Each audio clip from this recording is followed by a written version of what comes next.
انسان اپنی ویلیوز سے اسٹک کرے گا نا، ہوتا مشکل ہے اپنے اصول پہ کھڑے رہنا، لیکن اس کی ایک عزت بن جائے گی. انسان کی عزت جو ہے نا تب بنتی ہے جب وہ کسی چیز پہ ڈٹ جاتا ہے. غلط پہ بھی ڈٹے گا یا صحیح پہ بھی ڈٹے گا، اس سے اس کی عزت ضرور بنے گی معاشرے کے اندر. جب انسان اپنے موقف کو آگے پیچھے رد و بدل کرتا رہتا نا، تو اس کے اندر عوام میں اس کی نا ایک عزت نہیں ہوتی. لوگ اس چیز کو پسند کرتے ہیں جو آ کے فرملی ایبسولوٹ ہیں. تو اب جیسے کہ آج ہی کی موجودہ دور کے اوپر ہی دیکھ لیتے ہیں. میں اس بات سے ایگری نہیں کرتا کہ آپ ایک شخص کو ایبسولوٹ ایول کہہ دیں، آپ ایک چیز کو ایبسولوٹ ایول کہیں، کیونکہ ہم نے زندگیاں چلائی ہیں، ہم نے گھر بھی چلائے ہیں، ہم نے معاشرے بھی چلائے ہیں. ایک شخص ملک چلا رہا ہے، مگر ایک آدمی ملک چلا رہا ہے اور کہتا ہے کہ بھئی میں تم سب کو علل اعلان شر سمجھتا ہوں، تم میں کوئی خیر نہیں ہے. بات ٹھیک ہوگی.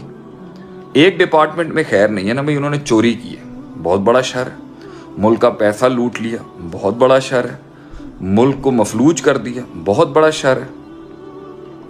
ملک جو ہے وہ کشکول لے کے کھڑا ہوا ہے، بہت بڑا شر ہے. عوام کا پیسہ خون چوس کے چلے گئے، بہت بڑا شر ہے. سزا ملنی چاہیے، ضرور ملنی چاہیے. کیسز ہونے چاہیے، ضرور ہونے چاہیے. لیکن کیا آپ صلی اللہ علیہ وسلم کے سامنے جو معاشرہ تھا، جن کے ساتھ آپ نے اپنی سلطنت کھڑی کی دنیا میں، علم کی اور عمل کی، کیا آپ کو سارے اولیاء اللہ کے ساتھ آپ نے زندگی گزاری ہے، یا آپ نے ایول کے ساتھ، شر کے ساتھ بھی زندگی گزاری ہے؟ کام چلائے ہیں ان کے ساتھ، ایک لیول تک انگیج نہیں ہوئے ان کے ساتھ، ان کو بہتر کرنے کے لیے وقت دیا ہے، ان کو بہتر کرنے کے لیے دوسری چیزیں کی ہیں. اور کیا آپ صلی اللہ علیہ وسلم نے منافقین کے نام پبلکلی کیوں نہیں لیے؟ یہ آج میرا قوم سے یہ خطاب ہے، یہ آج میرا الفاظ ہیں. نبی صلی اللہ علیہ وسلم سارے منافقین کو جانتے تھے جو عبداللہ بن ابی کی فوج کے لوگ تھے، جنہوں نے پلان کر کے اماں عائشہ صدیقہ رضی اللہ عنہ کے اوپر بہتان تراشی کی، ایک عورت کی عزت کو، امت کی ماں کی عزت کو روندنے کی کوشش کی، نبی صلی اللہ علیہ وسلم کو ڈیفیم کرنا چاہا. لیکن آپ صلی اللہ علیہ وسلم نے اس پورے ٹولے کا نام صرف ایک آدمی کو بتایا، اور وہ تھے حذیفہ رضی اللہ عنہ. تو جب بھی کسی جنازے میں حذیفہ نہیں ہوتے تھے نا، تو حضرت عمر آ کے پوچھتے تھے ان سے، یار یہ اس لسٹ میں تو نہیں ہے. پھر اپنے بھی پوچھتے تھے آ کے کہ بھائی میرا نام تو نہیں ہے، کہ حالانکہ حضرت عمر تو جنتی آدمی ہے، انہیں دنیا میں جنت کی بشارت ہو گئی تھی. کیا کیا نہیں کیا انہوں نے امت کے لیے. آپ صلی اللہ علیہ وسلم نے منافقین کا نام ایکسپوز نہیں کیا تاکہ معاملے چلتے رہیں، سلسلے چلتے رہیں. وہ دنیا کا اتنا عظیم لیڈر جس کی ریاست کے اوپر اتنی بات کی جاتی ہے، اس نے کتنے لوگوں کے راز رکھے ہیں اور اس کو پیچھے سے ڈیل کیا ہے، اور انہیں پبلکلی ایکسپوز نہیں کیا. اور جب آپ کو فتح مکہ ہوئی ہے تو آپ نے ابو سفیان رضی اللہ عنہ، جن کے ساتھ آپ کا سب سے زیادہ پرابلم رہا رائیولری کا، آپ نے ان کو عزت دینے کے لیے کہہ دیا کہ جو ان کے گھر چلا جائے گا میں انہیں امان دے دوں گا. یہ تھا کردار آپ صلی اللہ علیہ وسلم کا، معاف کرنے والا، درگزر کرنے والا. وَخْفِضْ جَنَاحَكَ لَمَنِ اتَّبَعَكَ مِنَ الْمُؤْمِنِينَ، کہ ہم آپ کو اللہ کے نبی کو اللہ کہہ رہے ہیں کہ آپ اپنے پروں کو جھکا دیں، ان کے ساتھ آپ پیار محبتوں سے بات کریں، ٹھیک ہے. لیکن آپ نے سختیاں بھی اپنائی ہیں. آپ نے ایسی آپ نے 5 لوگوں کے بارے میں کہا تھا کہ یہ کعبے کا غلاف بھی پکڑ کے کھڑے ہونا تو میں ان کو جو ہے نا ان کو سزا دینا، اور آپ نے پھر ان کو سزا. لیکن وہ گستاخ رسول تھے. تو گستاخ رسول کو تو ایمنسٹیاں دے دی گئیں اس ملک میں، گستاخ رسول کو اسٹیٹ کی طرف سے ایمنسٹیاں دی گئی ہیں، چاہے وہ آسیہ بی بی تھی، یا چاہے وہ اللہ آپ کا بھلا کرے جو ہے یہ فرانس کے مسئلے تھے، اور جو فرانسی سفیر کے مقابلے میں جو پوائنٹس رکھے گئے، تو وہاں تو آپ نے خاموشیاں اپنائی ہیں. آپ نے ریمنڈ ڈیوس جیسے آدمی کو، آپ نے ان کو جو ہے وہ لیوریجز دیا، اگرچہ وہ ایجنسیوں کے نزدیک جو ہے کوئی مسئلے مسائل تھے جس کی وجہ سے اس کو جانے دیا. لیکن جو آپ کے سیاسی مخالفتیں ہیں ان کو ڈیل کرنے کا طریقہ کار میں میرا اختلاف یہ ہے کہ یہ طریقہ کار نہیں ہے کہ آپ نے ایک بالکل ایبسولوٹ 2 اینڈز کھڑے کر دیے ہیں کہ بھائی یہ پیور ایول ہے اور میں پیور گڈ ہوں. اس طرح نہیں چلتا. اور پیور حق جو ہوتا ہے نا، وہ توحید پہ کھڑا ہوتا ہے. پیور حق جسے کہتے ہیں نا، اس کی بنیاد توحید ہے. توحید وہ جس کے اندر شرک نہ ہو، اور یہی لا الہ الا اللہ کی بنیاد ہے، اور یہی ایاک نعبد و ایاک نستعین کی مراد ہے. اور آپ ایاک نعبد و ایاک نستعین بھی کہیں اور جا کے کسی قبر کو جا کے سجدہ بھی کرتے ہیں اپنے سیاسی کریئر کو سٹارٹ کرنے کے لیے، تو حیرت کی بات ہے. لیکن میں کردار سازی نہیں کروں گا. میں ایون خان صاحب کی بھی شر کے باوجود بھی خان صاحب میں خیر تلاش کروں گا، اور میں دوسری کو بھی اندر شر ہوتے ہوئے بھی اس کی خیر تلاش کروں گا. سسٹم ایبسولوٹلی شر کہہ کے نہیں چلائے جا سکتے، اور اگر وہ ہے بھی صحیح تو کام ورکیبلٹی سسٹم کی جو ہوتی ہے نا، وہ فتووں پہ نہیں کھڑی ہوتی. ورکیبلٹی تو منافقین کے ساتھ بھی کرائی جاتی ہے. نبی صلی اللہ علیہ وسلم نے تو منافقین کو بھی جو ہے ان کو پورا مدینہ آپ نے ان کے ساتھ چلایا، حالانکہ وہ اتنی گندی گیمز پلان، یہودی وہاں پہ علیحدہ کھڑے ہوئے. تو ان کا کیا اس طرح ڈیل کیا گیا ہے کہ جس طرح آج بالکل ایک نیریٹو کو اس طرح بنا دیا گیا ہے کہ ان کے ساتھ کام ہی نہیں کیا جا سکتا. مطلب آج ہمارے ملک کی سیاسی حالات یہ ہو چکے ہیں کہ ہمیں ایک ایسے نیریٹو میں کھڑا کر دیا گیا کہ جہاں میں اگر ہلکی سی بھی کوئی علمی بات کرنا چاہوں، کوئی علمی سٹانس دینا چاہوں کسی کے بارے میں بھی، مجھے آج اس کٹہرے میں کھڑا کر دیا شیخ صاحب are you with Imran Khan صاحب اور are you not with Imran Khan صاحب، دیر از نو نیوٹرلٹی. یہ کیا بات کر رہے ہیں آپ؟ ہم لوگ جو علمی لوگ ہوتے ہیں وہ اس طرح فیصلے نہیں کر سکتے. علمی لوگ اس طریقے سے فیصلے نہیں کرتے. دیندار لوگ ایسے فیصلے نہیں کرتے کہ اگر ہر چیز کو خیر اور شر میں ہی رکھنا ہے تو بھائی جان پھر ایبسولوٹ شر کہیں گے نا آپ. پھر جب امریکہ کو آپ ایبسولوٹ شر کہہ رہے ہیں تو پھر امریکہ کی ہر چیز کو ایبسولوٹ شر کہہ رہے ہیں. نہ اس کا کوئی آئٹم استعمال کریں، نہ وہاں پہ آپ سفر کریں، نہ ان سے کوئی تعلق. اگر ایبسولوٹ شر کہنا ہے آپ نے امریکہ کو، ایبسولوٹ شر اگر آپ نے کہنا، پھر آپ امریکہ کا نام بھی منہ سے لینا نا، کفر کہہ دیں اس کو. پھر سارے لوگوں کو واپس بلائیں. اوورسیز پاکستانی جو امریکہ میں رہ رہے ہیں انہیں یہ فتویٰ دیا جائے کہ دیار کفر میں رہنا حرام ہے، سوائے 3 پرپسز کے جو اسلام کہتا ہے کہ یا آپ تبلیغ کے لیے جائیں، یا آپ وہاں پر جو اللہ ولا کرے بزنس کے لیے جائیں اور واپس آ جائیں، یا پھر آپ وہاں میڈیکل پرپس کے لیے جائیں. تو بھائی جان اگر اسلام کی بات کرنی ہے تو پھر پورے اسلام کی بات کریں نا. ادخلوا فی السلم کافہ، اللہ قرآن میں کہتا ہے داخل و اسلام میں پورے کے پورے، ولا تتبع خطوات الشیطان. لیکن جب امریکہ سے کام نکالنے کی بات آتی ہے تو وہاں اپنی ایبسولوٹ نوٹ کو انسان توڑتا ہے پھر اپنی. اور یہ زندگی ہے. نہیں بھائی اس طرح نہیں چلا جا سکتا. ان سے تجارت بھی کی جائے گی، ان سے ٹریڈ بھی کیا جائے گا، اور ان سے ہتھیار بھی لیے جائیں گے، کیونکہ آپ سے زیادہ اچھی ہتھیاروں کی انڈسٹریاں تو آج ان کے پاس ہیں.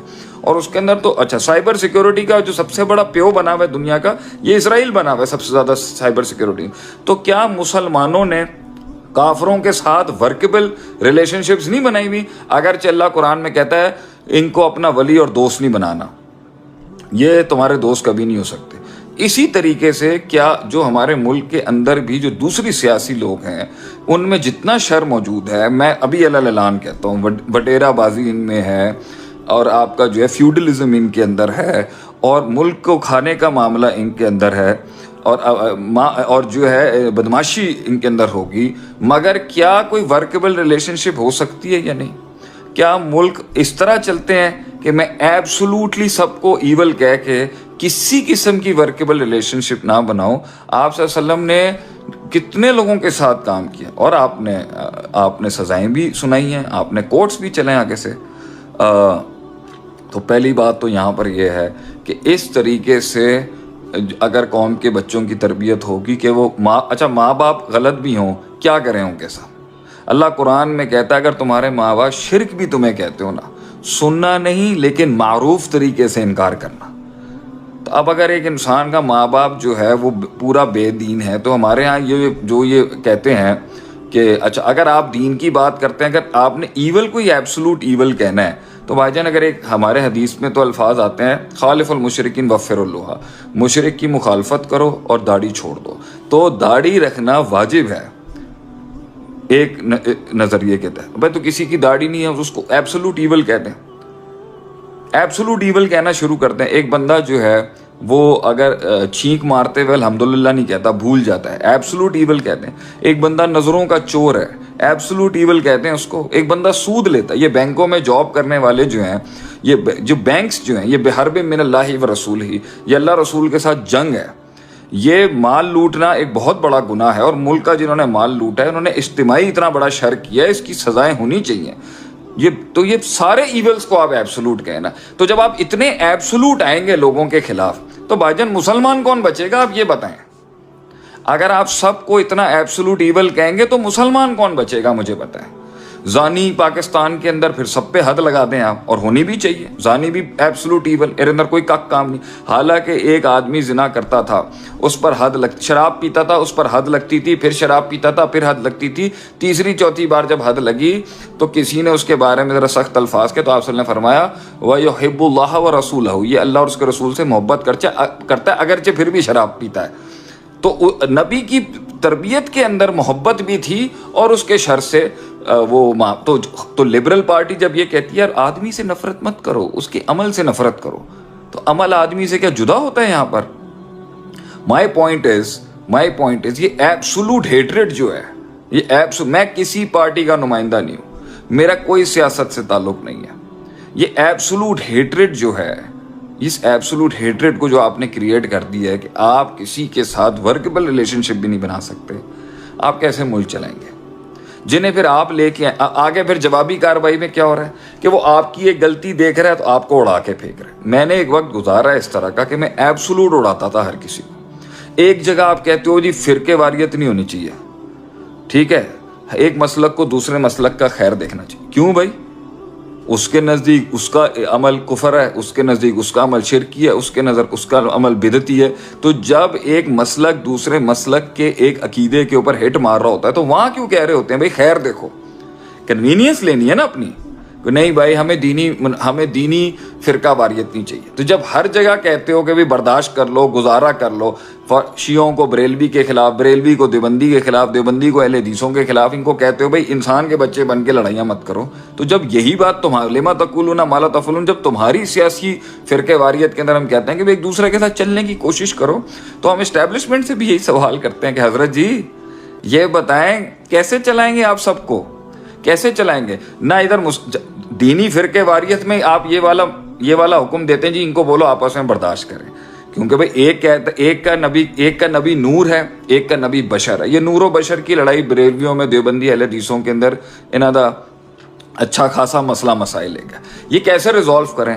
ایک کہتے ہیں وسیلے سے دعا کرنی چاہیے، دوسرا کہتا ہے وسیلے سے دعا نہیں کرنی چاہیے۔ ایک آدمی کہتا ہے، ایک گروہ کہتا ہے کہ جو ہے نا سجدہ کرنا قبر کو جائز ہے، کوئی مسئلہ نہیں ہے اس کے اندر، دوسرا کہتا ہے جائز نہیں ہے، ٹھیک ہے۔ ایک کہتا ہے حرام ہے، دوسرا کہتا ہے شرک ہے۔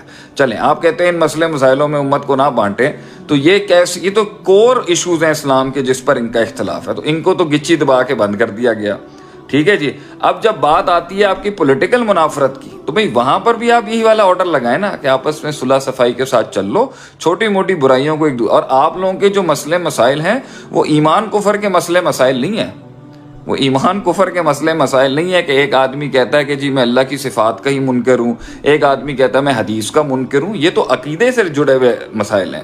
ایک آدمی دیانتداری میں خیانت کر رہا ہے، ایک آدمی آنیسٹی میں خیانت کر گیا، ایک آدمی نے عہدے پر خیانت کی ہے جو بہت بڑا شر ہے، مگر وہ اتنا بڑا شر تو نہیں ہے نا کہ اس کو ہم اسلام کے دائرے سے ہی باہر کرتے ہیں، رہے گا تو وہ پھر بھی مسلمان نا، تو اس کے ساتھ ورکیبل ریلیشن شپ بنانے کا کوئی جواز تو ہم پیدا نہیں کر سکے۔ ملک میں فنیٹسزم کو اتنا پروموٹ، اچھا ملک اکنامک بحران سے گزر رہا ہے، کھانے کو پیسے نہیں ہیں، لوگوں کے اکاؤنٹس فریز ہونے کے قریب آئی ہوئی ہے کہانی، ملک کا دیوالیہ نکلا ہوا ہے۔ اچھا ہر جگہ ہم نے پنگے لیے ہوئے اچھے خاصے، نہ ہم نے رشیا سے بنا کے رکھی، نہ ہم نے امریکہ سے بنانی ہے، نہ ہم نے سعودی عرب ممالک سے بنانی ہے۔ یہاں پورا ملک بیٹھ کے سعودیہ کو نکالتا ہے گالیاں گندی، لیکن قرض لینا ہوتا ہے تو آپ پہنچ جاتے ہیں ان کو آپ وہابی اسٹیٹ کہہ کے اڑا کے پھینک دیتے ہیں، لیکن جب چندہ چاہیے ہوتا ہے تو انہی وہابیوں کے پاس آپ چلے جاتے ہیں کہ بھئی اے تے جڑے سی نا، اے جننے بھی سی، اے تے شرک توحید والے بندے نے۔ اچھا جی، تو پھر انہی توحید والوں موحدوں کے پاس جا کے ہم بھیک بھی مانگ لیتے ہیں، وہ بیچارے 700 ملین بلین ڈالرز بھی، 7 بلین ڈالرز بھی دے دیتے ہیں۔